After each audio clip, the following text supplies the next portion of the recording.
Antarctica दुनिया की सबसे ठंडी और सबसे ड्राई जगह है, जहां हर तरफ सैकड़ों किलोमीटर तक बर्फ ही बर्फ नजर आती है और टेम्परेचर -20 सेंटीग्रेड से भी नीचे चला जाता है।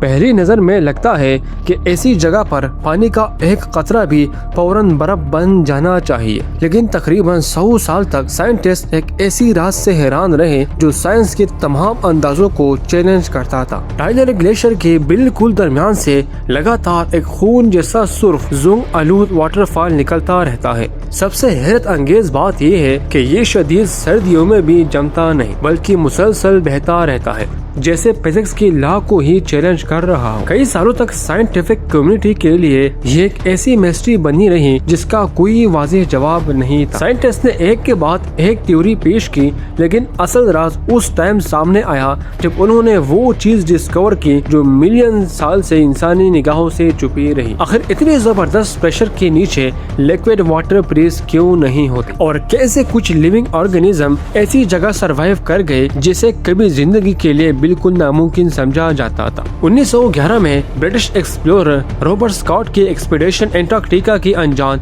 इलाकों की तरफ सफर कर रही थी। इस टीम में ऑस्ट्रेलियन जियोलॉजिस्ट ग्रिफ्ट टाइलर भी शामिल थे, जो ग्लेशियर और लैंडस्केप का डिटेल स्टडी कर रहे थे। जब एक्सपीडिशन बेजान पत्थरी वादियों से गुजरी, जिन्हें बाद में ड्राई वैली का नाम दिया गया, तब उन्होंने एक ऐसा मंजर देखा जिसने सबको हैरान कर दिया। बर्फ की अजीम क्लिफ के अंदर से एक ब्राइट रस्टी रेड कलर का पानी बह रहा था। सफेद बर्फ के दरमियान ये सुर्ख पानी इतना ज्यादा कंट्रास्ट क्रिएट कर रहा था कि दूर से ही नजर आ रहा था। एक्सप्लोरर चंद लम्हों के लिए बिल्कुल खामोश रह गए। उन्होंने कभी सोचा भी नहीं था कि इस फ्रोजन डेजर्ट में उन्हें लिक्विड वाटर मिलेगी, और वो भी इतने अजीब और एग्रेसिव कलर के साथ। उन्होंने अपनी डायरीज में इस मंजर को एक सुर्ख दरिया जो हमेशा की बर्फ के दरमियान बह रहा था के नाम से लिखा। ये डिस्कवरी फौरन ही अजीब सवालात पैदा कर गई, मगर 20वीं सेंचुरी के शुरुआती एक्सप्लोरर के पास इन सवालों का कोई जवाब नहीं था। जब एक्सपीडिशन वापस घर पहुंचे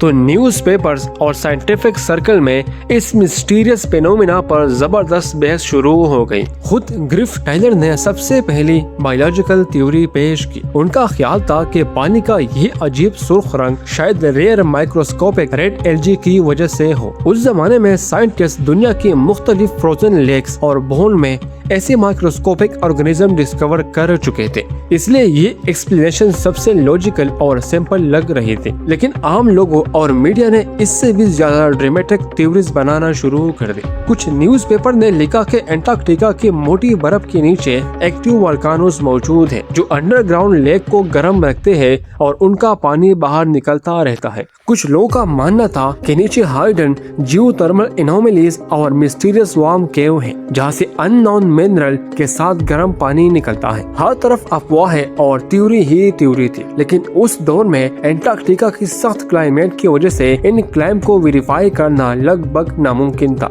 असल तस्वीर बहुत बाद में सामने आई, जब साइंटिस्ट इस ट्रेन वाटर की सैंपल लेबोरेटरी तक ले जाने में कामयाब हुए। डिटेल केमिकल टेस्ट ने ग्रिफ्ट टाइलर की बायोलॉजिकल थ्योरी को पूरी तरह रिजेक्ट कर दिया। साइंटिस्ट को पानी में न कोई रेड एल्गी मिली और न ही कोई ऐसा ऑर्गेनिक पिगमेंट जो इसका रंग एक्सप्लेन कर सके। इसके बजाय उन्होंने एक हैरान कर देने वाली चीज डिस्कवर की। इस पानी में डिसॉल्व आयरन कंपाउंड की क्वांटिटी गैर मामूली हद तक ज्यादा थी। जब तक ये पानी ग्लेशियर के नीचे ऑक्सीजन से बिल्कुल दूर हाइड्रोजन चैनल के अंदर फ्लो करता रहता है, तब तक ये बिल्कुल ट्रांसपेरेंट होता है। लेकिन जैसे ही ये ग्लेशियर की दीवार से बाहर निकलता है और हवा के ऑक्सीजन के कांटेक्ट में आता है, फौरन एक पावरफुल ऑक्सीडेशन रिएक्शन शुरू हो जाता है। डिसॉल्व आयरन धीरे धीरे रस्ट में कन्वर्ट हो जाता है और वही रस्ट इस वाटरफॉल को उसका मशहूर ब्लड रेड कलर दे देती है। यानी जो खून जैसा पानी नजर आता है वो असल में रस्ट होता है, खून नहीं। लेकिन एक बड़ी मिस्ट्री अभी भी बाकी। ये इतना ज्यादा आयरन आखिर आ कहां से रही थी? 20वीं सेंचुरी की दूसरी दूसरे हिस्से में एंटार्क्टिका में परमानेंट रिसर्च स्टेशन कायम की गई। अब साइंटिस्ट को टाइलर ग्लेशियर को सालों तक कंटिन्यूसली ऑब्जर्व करने का मौका मिल गया। उन्होंने ऑटोमेटिक कैमरास और साइंटिफिक सेंसर इंस्टॉल किए जो हर सीजन में ग्लेशियर की एक्टिविटी रिकॉर्ड करते रहे। लेकिन इन ऑब्जर्वेशन ने एक और बड़ी पहेली पैदा कर दी, क्योंकि ब्लड फॉल्स एंटार्क्टिका की सख्त से सख्त सर्दी में भी बहना बंद नहीं करता था। साइंटिस्ट ने देखा कि ये ब्लड फॉल एंटार्क्टिका के सख्त तरीन विंटर में भी मुसलसल बह रहा था। इंस्ट्रूमेंट ने रिकॉर्ड किया कि जब ड्राई वेला का टेम्परेचर -20 या उससे भी नीचे चला जाता है तब भी पानी का फ्लो बिल्कुल नहीं रुकता। साइंटिस्ट के मुताबिक इतने शदीद ठंड में कोई भी ओपन वाटर सिर्फ कुछ ही मिनटों में बर्फ बन जाना चाहिए। लेकिन ये अजीब वाटरफॉल तमाम कवानीन को चैलेंज करता हुआ आराम से ग्लेशियर के अंदर से निकलता रहता था। इस फिनोमिना ने साइंटिस्ट को मजबूर कर दिया कि वो एंटार्क्टिका के इस राज को दोबारा से इन्वेस्टिगेट करें। फ्रोजन कॉन्टिनेंट के बिल्कुल दिल में नॉन फ्रीजिंग वाटर की डिस्कवरी ने साइंटिफिक कम्युनिटी में जबरदस्त एक्साइटमेंट पैदा कर दी। हर कोई ये समझना चाहता था कि इसके पीछे असल मैकेनिज्म क्या है। जब साइंस फौरन जवाब ना दे सके तो अफवाहें और कंस्पिरेसी थ्योरी और भी ज्यादा फैल गई। साइंस मैगजीन और मीडिया में हर तरह की डिस्कशन शुरू हो गई। कुछ कंस्पिरेसी थ्योरीज का दावा था कि एंटार्क्टिका के मोटी बर्फ के नीचे पुराने जमाने की सीक्रेट लेबोरेटरीज या इंडस्ट्रियल फैसिलिटीज छुपी हुई है। उनका कहना था कि अंडरग्राउंड जनरेटर्स हीट प्रोड्यूस करती है जो पानी को गर्म रखते हैं और उसे बाहर निकालने देते हैं। दूसरी तरफ कुछ मेट्रोलॉजिस्ट ने एक और थ्योरी पेश की। उन्होंने कहा कि ग्लेशियर पर जमा हुआ डार्क रेड कलर ज्यादा सनलाइट ऑब्जर्व करती है, जिसकी वजह से लोकल मेल्टिंग होती रहती है। यानी उनके मुताबिक सूरज की गर्मी ही इस वाटरफॉल को बहने देती है। ये थ्योरी सुनने में काफी लॉजिकल लगती है, लेकिन एक बड़ी प्रॉब्लम थी। ब्लड फॉल एंटार्क्टिका की लंबी पोलर नाइट के दौरान भी बह रहा था, जब कई महीनों तक सूरज हॉरिजन पर नजर ही नहीं आता। ये बात साबित करती थी कि ना सनलाइट और ना ही सरफेस वार्मिंग इस मिस्ट्री का असल जवाब थी। असल राज किसी और चीज में छुपा हुआ था और उसका जवाब खुद इस पानी की केमिकल कंपोजिशन में मौजूद था। आखिरकार साइंटिस्ट ने इस मिस्ट्री का असल राज ढूंढ निकाला। केमिकल एनालिसिस ने बताया कि ग्लेशियर के नीचे जो लिक्विड निकल रहा है वो आम पानी नहीं, बल्कि एक एक्सट्रीमली कंसंट्रेटेड ब्राइन है। इस ब्राइन में नमक की क्वांटिटी नॉर्मल सी वाटर से तकरीबन 3 गुना ज्यादा है। इसी वजह से ये नेचुरली एंटी फ्रीज की तरह काम करता है। लेकिन सिर्फ इतना ही नहीं, यहाँ फिजिक्स की एक और फैसिनेटिंग प्रिंसिपल भी काम करता है। जब ये ब्राइन ग्लेशियर के अंदर फ्लो करता है तो इसके आसपास मौजूद फ्रेश वाटर धीरे धीरे फ्रीज होने लगता है। फ्रीजिंग के प्रोसेस के दौरान लेटेंट हीट रिलीज होती है। ये हीट आसपास के ब्राइन को हल्का सा वार्म रखती है और उसे जमने से बचाती रहती है। इसी वजह से ये हाईली साल्टी लिक्विड -21 सेंटीग्रेड तक भी लिक्विड स्टेट में रह सकता है और इसलिए ये ग्लेशियर के अंदर से आराम से बाहर निकलता रहता है। एंटार्क्टिका की शदीद सर्दी भी इस एक्सट्रीम साल्टी रिवर को फ्रीज नहीं कर पाती। ये डिस्कवरी साइंटिस्ट के लिए एक एक्स्ट्राऑर्डिनरी नेचुरल फिनोमिना थी। 21वीं सेंचुरी की शुरू होते ही एंटार्क्टिका की रिसर्च में एक नया दौर शुरू हुआ। अब साइंटिस्ट के पास ऐसे एडवांस टेक्नोलॉजी आ चुकी थी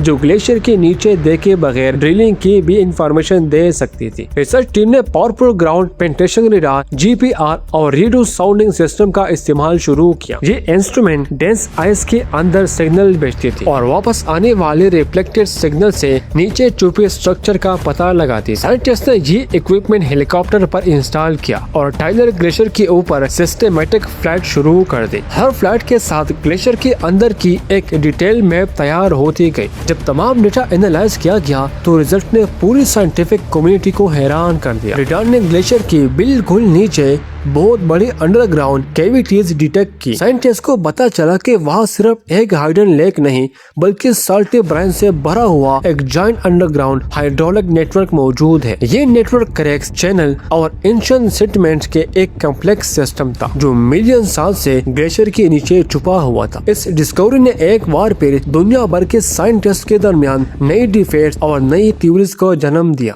इस मैसिव अंडरग्राउंड सिस्टम की डिस्कवरी के बाद साइंटिफिक कम्युनिटी में एक नई बहस शुरू हो गई। हर कोई ये समझना चाहता था कि आखिर इतना बड़ा रिजर्वायर बना कैसे। कुछ जियोलॉजिस्ट का मानना था कि ड्राई वेला के नीचे एक्टिव टेक्टोनिक फॉल्ट मौजूद है। उनके मुताबिक जमीन के अंदर से आने वाली जियोथर्मल एनर्जी इस हाइडन बेसिन को गर्म रखती है। इस थ्योरी के सपोर्टर का कहना था कि इसी हीट की वजह से ये पानी कभी पूरी तरह फ्रीज नहीं होता। लेकिन एक और पॉपुलर थ्योरी भी सामने आई। कुछ रिसर्चर्स का ख्याल था कि ये अंडरग्राउंड रिजर्वायर सीधा साउथर्न ओशन से कनेक्टेड है। उनके मुताबिक समंदर का साल्टी वाटर अंडरग्राउंड टनल और क्रैक के जरिए सैकड़ों किलोमीटर का सफर करके ग्लेशियर के नीचे तक पहुंचता है। ये थ्योरी सुनने में काफी इंटरेस्टिंग लगती है, लेकिन डिटेल जियोलॉजिकल स्टडीज ने इन सब को रिजेक्ट कर दिया। हकीकत इन तमाम थ्योरीज से भी ज्यादा फैसिनेटिंग थी। अब सवाल ये था, आखिर ग्लेशियर का इतना जबरदस्त प्रेशर इस प्रोसेस में क्या रोल अदा करता है। अक्सर लोग समझते हैं कि प्रेशर पानी को फ्रीज होने से रोकता है, लेकिन असल में सिर्फ प्रेशर इस मिस्ट्री का जवाब नहीं है। प्रेशर यहाँ एक नेचुरल जॉइंट पिस्टन की तरह काम करता है। ग्लेशियर के नीचे ये सुपर साल्टी ब्राइन बर्फ और नीचे मौजूद रॉक के दरमियान बुरी तरह फंसा हुआ था। जब इस पर मिलियन टन बर्फ का प्रेशर लगता है तो ये लिक्विड माइक्रोस्कोपिक क्रैक की तरफ धकेल दिया जाता है। यानी प्रेशर इस पानी को गर्म नहीं करता, बल्कि उसे ग्लेशियर के अंदर के छोटे छोटे रास्तों से बाहर निकलने पर मजबूर करता है। इसी तरह ये ब्राइन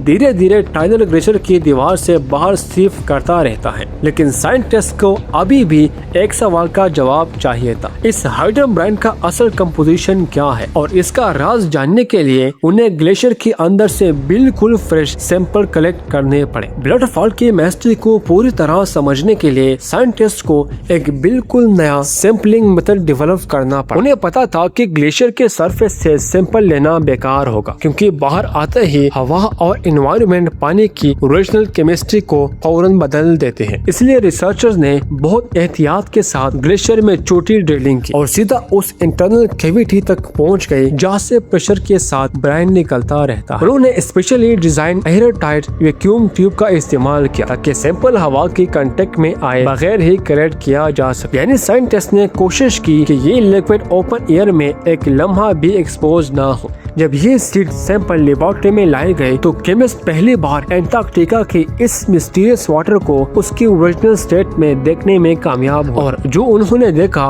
उसने सबको हैरान कर दिया। टाइलर ग्लेशियर की गहरी अंडरग्राउंड चैनल के अंदर बहने वाला लिक्विड असल में बिल्कुल ट्रांसपेरेंट और कलरलेस था। उसमें शुरू से कोई रेड या ब्लड जैसा कलर मौजूद ही नहीं था, यानी ब्लड फॉल का खूनी रंग बाद में बनता था। इस डिस्कवरी के बाद नई डिबेट शुरू हो गई। कुछ इन्वायरमेंटल एक्सपर्ट को फिक्र हुई कि कहीं ये हाइडन वाटर किसी डेंजरस केमिकल से भरपूर तो नहीं। कुछ लोगों का ख्याल था कि अगर ये केमिकल बाहर निकले तो एंटार्कटिका की यूनिक इकोसिस्टम को नुकसान पहुंच सकता है। मीडिया और पब्लिक में भी इस बारे में काफी डिस्कशन होने लगी। इसी दौरान साइंटिस्ट एक और सवाल पर भी बहस कर रहे थे, आखिर ये हाइडन लेक कितनी पुरानी है। कुछ एक्सपर्ट का ख्याल था कि ये लेक इंसानों के वजूद से भी बहुत पहले की है और शायद इसमें मिलियन साल पुरानी अर्थ का एनवायरनमेंट प्रिजर्व है। हर तरफ थ्योरीज और स्पेकुलेशन चल रहे, लेकिन साइंस के पास अब इन तमाम सवालों के जवाब ढूंढने के लिए एविडेंस मौजूद था। आखिरकार डिटेल केमिकल एनालिसिस ने तमाम मेस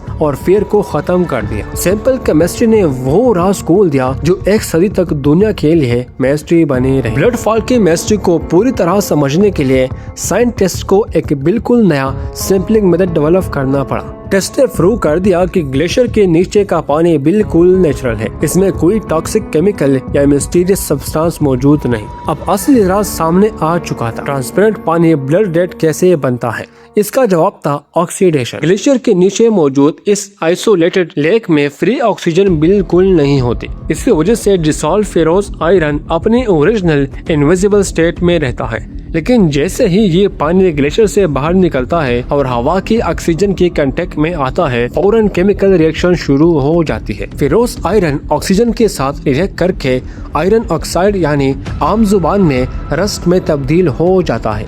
इस रिएक्शन की वजह से पहले बिल्कुल ट्रांसपेरेंट लिक्विड आंखों के सामने धीरे धीरे डार्क रेड कलर इख्तियार कर लेता है और सफेद ग्लेशियर पर खून जैसा लकीर छोड़ देता है। लेकिन असली सरप्राइज अभी बाकी था। जब साइंटिस्ट ने इस पानी को पावरफुल इलेक्ट्रॉन माइक्रोस्कोपिक के नीचे देखा तो वो एकदम हैरान रह गए। इस सुपर साल्टी फ्रीजिंग और ऑक्सीजन फ्री वाटर के अंदर अरबों माइक्रोस्कोपिक लिविंग ऑर्गेनिज्म मौजूद थे। ये डिस्कवरी इतनी शॉकिंग थी कि फौरन जेनेटिक स्टडीज शुरू कर दी गई। डीएनए एनालिसिस ने एक और हैरत अंगेज सच रिवॉल्व किया।